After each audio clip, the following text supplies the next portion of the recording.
What's up everyone, I'm Blevin Robinson with West Coast Cajun Cuisine, and today's video, chicken and sausage gumbo.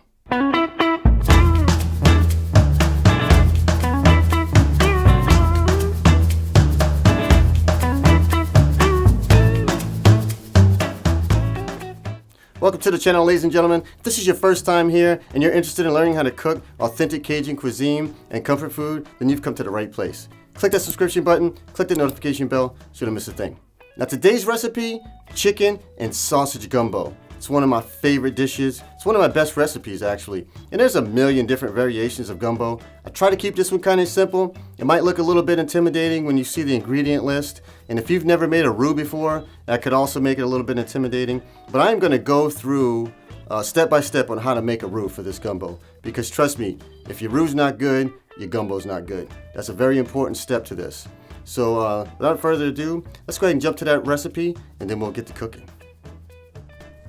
You're gonna need 3/4 of a cup of canola oil, 1 cup of all-purpose flour, 1 large yellow onion, 1 large bell pepper, 2 stalks of celery, 3 teaspoons of minced garlic, 1/2 cup of green onion, 1/4 cup of parsley, 1 pound of boneless, skinless chicken thighs. You can use breast or whatever cut of meat you'd like. I use chicken thighs because it gives more flavor. 1 pound of smoked sausage, 1 12-ounce bottle of dark beer. I used Guinness in this recipe. 6 cups of chicken stock, 1 tablespoon of Cajun seasoning, 3 teaspoons of paprika, 1 teaspoon of onion powder, 1 teaspoon of garlic powder, 1 teaspoon of cayenne pepper, 2 teaspoons of dried oregano, 1 teaspoon of dried thyme, and 3 cups of cooked white rice. Alright, we're going to start off by heating up our oil on a medium heat. Let that sit for about 1.5 to 2 minutes or so, come up to temperature, and then add the flour. Now ladies and gentlemen, once you add the flour, you are now committed to this roux. You need to stir consistently, non-stop, until we are ready to add liquids to this dish, okay? So 30 seconds in, you can see we got kind of this slushy kind of consistency, and then it's going to thin out, and that's perfectly fine. It's going to change consistency a couple of times throughout this dish. You just keep stirring non-stop, and it's a little bit of work, but you know, the end results are well worth it. Now this is 5 minutes in, and we already have this kind of dark peanut butter color, and you can tell it's thickened up. It's kind of grainy looking, and that's perfectly normal. Just keep at it, don't stop. Now only 3 minutes later, it's gotten to this kind of Hershey chocolate color, and that's perfectly normal. Once it starts to brown, it doesn't take long to get from a light brown stage to a dark brown stage. You just got to keep on working it, keep stirring it. So from here, I'm going to go ahead and add my vegetables.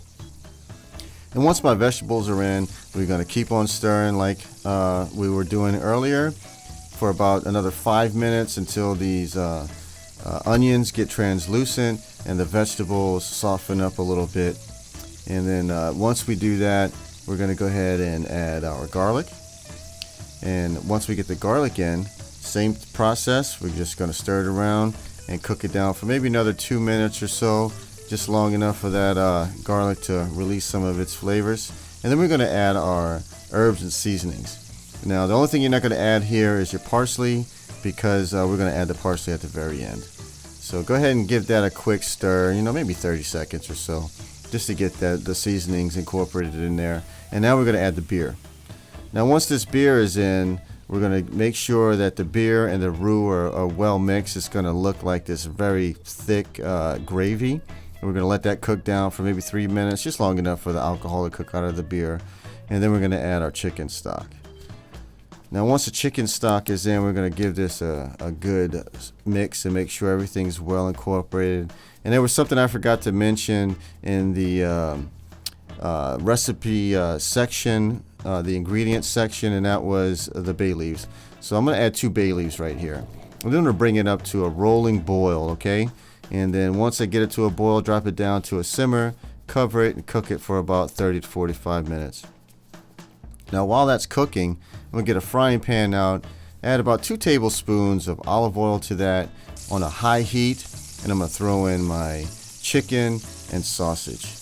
And I'm not really looking to cook this all the way through. I just want to get some nice color, get a little sear on it, and season it up. And I'm going to take whatever I have left of that seasoning, maybe use a quarter of it to season this chicken and sausage. Get that mixed around. It's probably only going to cook for a total of maybe 3 to 4 minutes, and then we're going to go ahead and add it to the gumbo. Okay, now once it's added to the gumbo, we're going to give it a good stir, and I'm going to let it simmer for another 45 minutes or so. Okay, now you can see after it's been simmering for a while that this oil has come up and risen to the top. I'm just going to take a spoon and just skim that off, and then once I do that, we'll add the parsley, and then plate this up, man, and get ready to eat. And I'm going to go ahead and add my a little spoonful of rice to this, and there you go, ladies and gentlemen, chicken and sausage gumbo. Well, that's chicken and sausage gumbo, ladies and gentlemen. I hope you enjoyed this video, and if so, give it a thumbs up. Leave me a comment down below. I'd really appreciate it. Now, I've mentioned this a couple of times in other videos, but people keep asking me what kind of Cajun seasoning am I using.